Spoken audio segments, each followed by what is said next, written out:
In this video, we're going to review the metric prefixes that are typically used in engineering notation. They correspond to prefixes that can be added to a set of units to give multipliers, powers of 10 multipliers. These prefixes, kilo, mega, giga, and tera, correspond to larger units, or in this case 10 to the third, 10 to the 6th, 10 to the 9th, 10 to the 12th. Prefix, and similarly, or going in the opposite direction, the smaller units would be milli, it's 10 to the minus third, micro, 10 to the minus sixth, nano, pico, and femto. So we've already seen, when talking about resistors, we saw a 1 kilo ohm or a 1 k ohm resistor. Now, kilo means 1,000, as we already talked about. It's like a kilometer, a kilometer. That's 1,000 meters. Well, a kilo ohm is 1,000 ohms, or that's equal to 1 times 10 to the third ohms, which is equal to, of course, 1,000 ohms.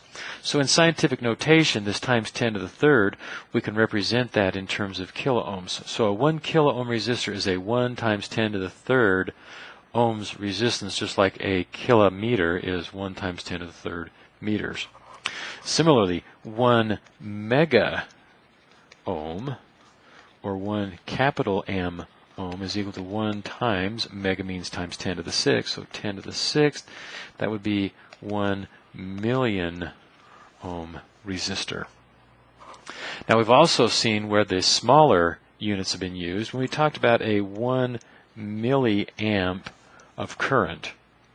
Well, 1 milliamp, that corresponds to 1 times 10 to the minus third, which is equal to 0.001 amps. So in scientific notation, when we're multiplying by 10 to the minus third, that minus sign is pointing in the direction that the decimal point is going to move. We have a 1 milliamp. That times 10 to the minus third brings us over 1, 2, 3 units, or 3 places. We move the decimal place 1, 2, 3 to give us the 1/1000th.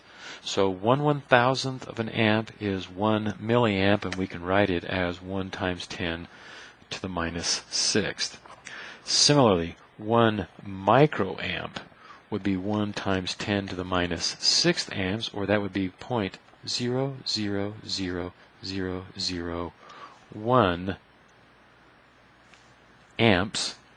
And again, what we're doing is it's 1 being moved 1, 2, 3, 4, 5, 6 places. Now let's just do one quick example again to show how this works. Let's say in Ohm's law that we have a voltage of, say we've got a 1.5 volt battery, a little D-cell battery. And we drive with it a resistance is equal to 1 kilo ohm. Well, that would be 1.5 volts divided by 1 times 10 to the third, or 1 kilo ohm.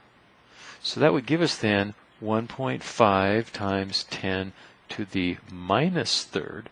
1.5 divided by 1 is 1.5. We have 10 to the 0th up here, 10 to the minus, or 10 to the third in the denominator. We bring it up into the numerator as 10 to the minus third. That would be 1.5 milliamps. It's 10 to the minus third. 10 to the minus third can be replaced with milliamps. By the way, lowercase m means milli, uppercase m means mega. So notice what we can do then. Kilo ohms and milliamps go together. If we divide, had we taken this 1.5 and divided it by 1 kilo ohm, the kilo ohm division gives us milliamps as the units, or the kilo in the dividing by kilo gives us milli in the numerator, or that would be 1.5 milliamps. When you take voltage and divide it by kilo ohms, your answer will be in milliamps.